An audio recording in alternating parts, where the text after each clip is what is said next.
Comme si la GTI seule ne suffisait pas, Volkswagen sort une autre version nommée Édition 35 pour les 35 ans du blason GTI. En 3 ou 5 portes, cette édition 35 reçoit une petite lèvre à l'avant, au-dessus des feux Big Xenon s'intègre dans un nouveau bouclier. Des petits badges 35 signalent cette série qui remplace tout simplement la GTI ordinaire développée sur la Golf 6. À la meilleure place, celle du pilote, Volkswagen sait flatter son client, la position de conduite est parfaitement réglable, les baquets à tenue idéale sont revêtus du tissu écossais légendaire, on retrouve une instrumentation complète assortie d'un volant tout petit et surpiqué, le pommeau de notre boîte manuelle est surmonté d'une balle de golf, les puristes apprécieront.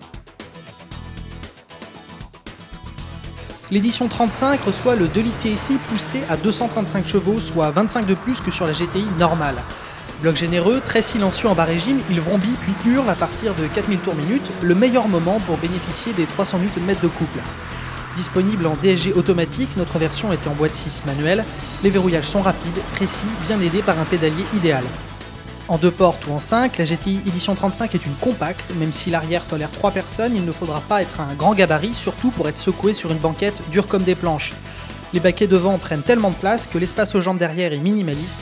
Des enfants derrière, des adultes exceptionnellement, mais pas plus, préférez y déposer un sac. Compacte dans l'âme, la Golf, qu'elle soit GTI ou non, est une voiture utile et efficace, ce n'est pas une motorisation énervée qui sabotera l'essence du modèle. Le coffre, proposant 505 ou 1495 litres, est accessible par un haillon à très large ouverture. Les banquettes se rabattent en 2 tiers 1 tiers, rien de surprenant, ce n'est pas non plus l'intérêt de cette version, c'est une petite sportive, bonne pour faire les courses.